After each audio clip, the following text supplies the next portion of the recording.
Hey guys, welcome to the Homestead. So today we're going to talk about a bunch of stuff. I've been so busy, haven't done a lot of videos. I have been hosting our annual Sukkot that we have here on the property on the homestead. We have over 100 this time families, not 100 families, 100 people and their families come and camp on the homestead, and we just basically enjoy an 8-day festival that is found in your Bible, if you didn't know, by the way.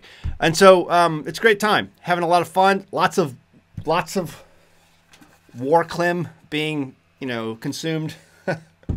And a lot of other things. We even had a class on how to program radios, so people got their first chance to sit down in front of Chirp. It's a free software you can download that makes programming your radios very, very easy, adjusting the settings very, very easy.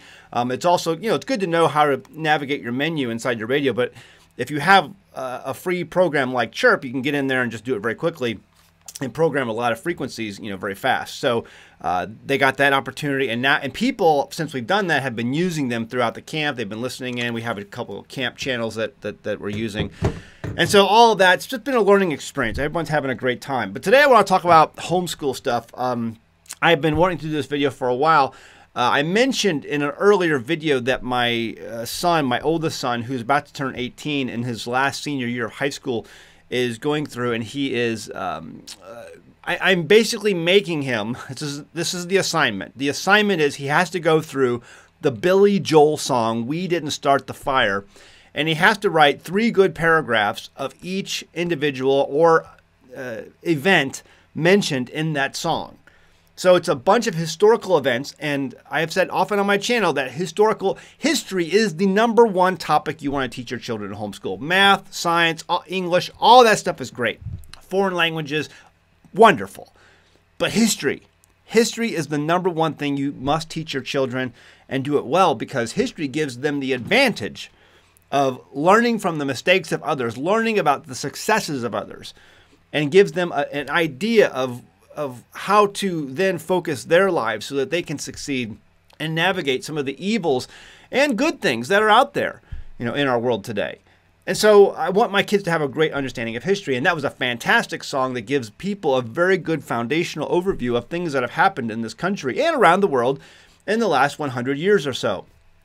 I want to point out one thing in particular, because I'm learning along with this. I haven't gone through and done every single, I know a lot of the things that have happened that are mentioned in that song. Billy Joel, "We Didn't Start the Fire." But some things I was sort of familiar with, but I just didn't know. I'm learning just right along with him. So one of the things that was mentioned in this, he's got Doris Day, Red China, Johnny Ray.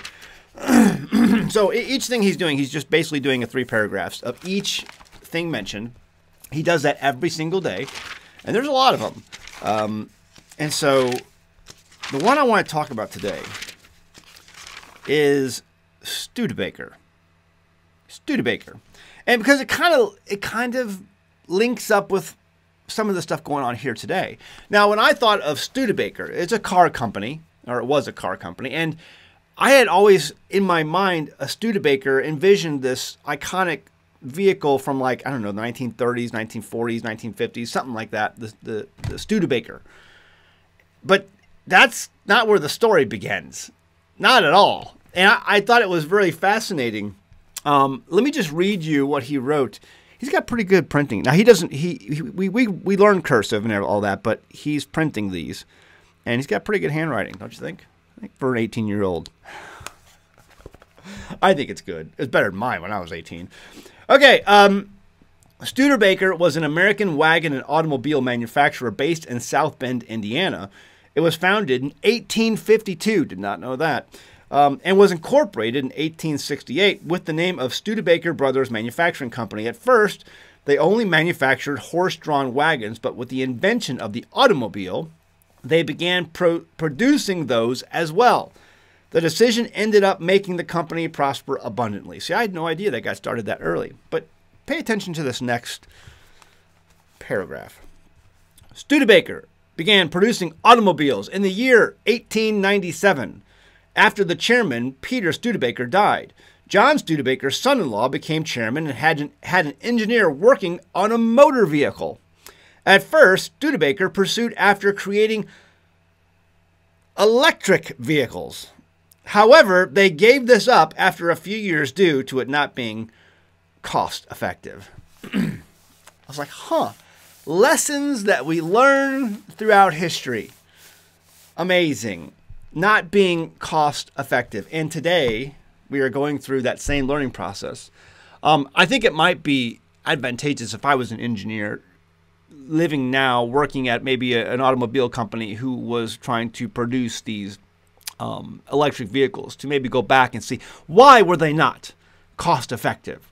What was the reasoning for that? What were the reasons for that? Maybe we've overcome some of these challenges. You know, of course, technology allows things to happen that we couldn't do before. And as time gets on, you know, like the computer, for example, we had these giant computers the size of houses, but now we have computers the size of a phone.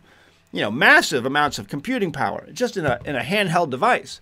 So I understand technology allows you to do things over time that you might not otherwise be allowed to do in the past.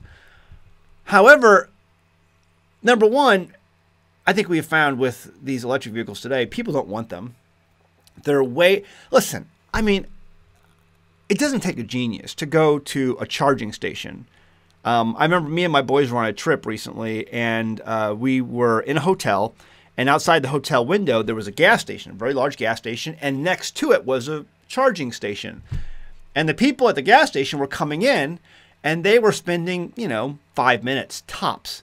That's if they, went to the bathroom, but they get in their fuel, the vehicle, go in, get a soda or something, and then come back out and drive away. 5 minutes. The people at the charging station, they were there sometimes for 40 minutes. 40 minutes. I would sit there, I would time these people. That's not fun. No one wants to sit somewhere for 40 minutes, especially in this day and age where you're moving, you have things to do, people to see, places to go, and you're sitting somewhere charging your vehicle for 40 minutes. Not to mention all of these issues with the batteries. A small fender bender renders your battery useless. People who get in floods or have any other issues like that, the batteries catch on fire, burns their house down because it happens in their garage. All of these things. But the biggest thing that always stood out to me when I started looking at this and started hearing the pundits, because I watch a lot of financial channels, and we're going to have ITM trading coming up here on the channel again soon, because right now the BRICS nations are meeting, and so we're going to be talking about that. But as I was listening to some of these financial pundits and some of these mining companies and some of the challenges they're trying to meet, there's not enough copper. There's not enough raw materials. There's not enough lithium in the world, estimated, unless there's some sort of astronomical technology that's invented that allows the small amount of these materials to be expanded into larger operations. There's not enough copper on the planet to run the lines to be able to produce this much off-the-grid electricity. It just doesn't happen. So where are you going to get it from? You can't just produce these things out of thin air. It doesn't exist, ladies and gentlemen. It can't physically manifest, no matter how hard we try. Unless some sort of drastic change happens, or some sort of drastic find has been made when it comes to lithium and some of these other minerals and copper and all. You can't even open a copper mine in most of the Western world today because you're inundated with permits and all kinds of red tape. So it's like they want to do all this off-grid stuff, listen, I'm an off-grid homestead. All of this here right now is being powered by my solar panels. So I'm pro off-grid. But you're trying to do this on a commercial scale, it's not going to happen. It can't happen. There's not enough materials in the world for everyone to be this way, which could be, you can go down some rabbit holes here and be like, well, maybe this is why they want to depopulate the earth, so that we all can be using these alternative fuels and energy sources rather than fossil fuels. I don't know. I'm not going to pretend to know the grand scheme of things. All I know is that there's a lot to be learned throughout history. There's a lot to be learned through fails and successes all throughout history. And I'm really enjoying going through and learning with my son as he tries to put all these things together. Another thing I'll mention that I've noticed with all of this stuff, a lot of revision. Because, you know, listen, where do people go when they want to find something out that they want to research? It's usually they usually find themselves on Wikipedia. They'll find themselves on Wikipedia, and Wikipedia can be edited by anybody. And yes, you have to take that into account, the left-leaning tilt of Wikipedia. And it seems like there's a lot of revisionist things, or a lot of things that are being assumed about certain people because of the day and age that we live today, where people try to normalize what would otherwise be horrible, wicked, and unrighteous years ago. So it seems like some of these people maybe didn't have the greatest romance life in their time of existence, and so the revisionists have come through and says, well, they were probably gay. Of course, if we can't prove that they actually procreated or had a relationship with somebody that we can confirm, we'll just call them gay.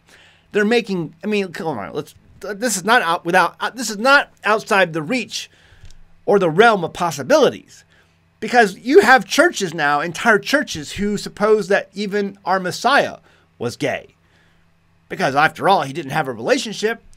Maybe he had a gay relationship with the disciple John. And so it's revisionism. And that's something I'm also noticing, and my son is noticing, and that's a great lesson for homeschoolers, to see things as they were, but then also see the tilt of the current culture that you're living in. That's a great skill to have going forward in trying to be discerning with what is going on around you as you become an adult. Be discerning. And so he's learning that discernment. Absolutely valuable lesson. Now, maybe some of these people were gay. You know, some of them obviously I think were. But we're noticing an awful lot of revisionist history, possibly revisionist history going on here.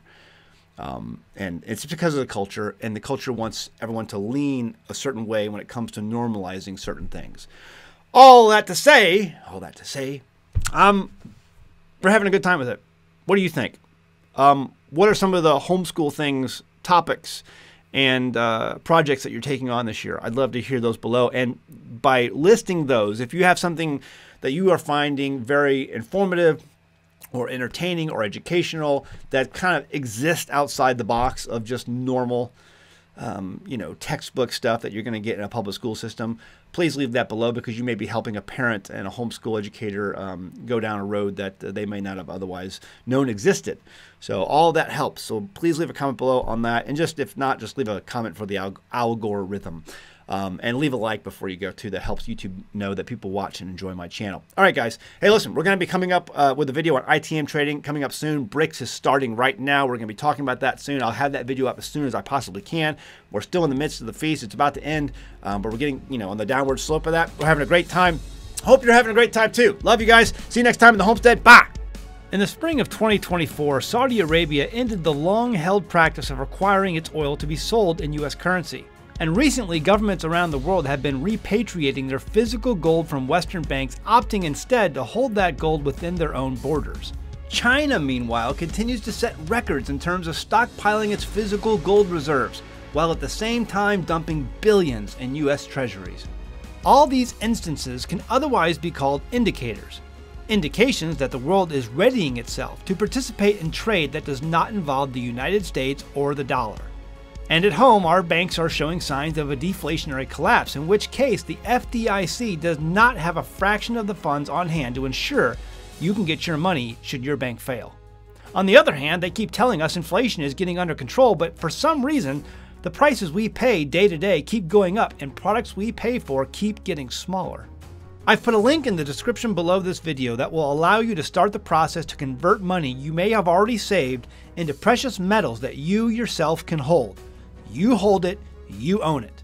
Throughout history, precious metals have always been accepted for goods and services, even in the most chaotic of economies and war-torn countries, dating all the way back to when Alexander the Great ruled the known world. Guys, we're over $35 trillion in debt. If you're concerned, I don't blame you. ITM Trading has a well-documented history of helping people put their money into physical metals that you hold. Again, if you hold it, you own it. Hit that link below and see how ITM Trading can help you get the ball rolling towards financial sustainability. The consultation is free and there's no pressure. They will show you your options based on your concerns and goals you have for the future. By doing this, you're safeguarding wealth just like people have done successfully for literally thousands of years. You are now part of that history.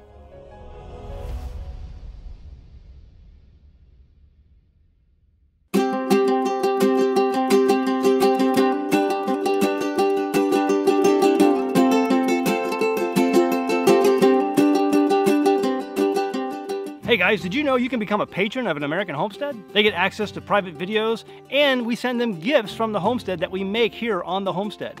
And we also enter our patrons into special giveaways that are only available to them. And before you go, please check out these other great videos. Go ahead, click. I'll wait.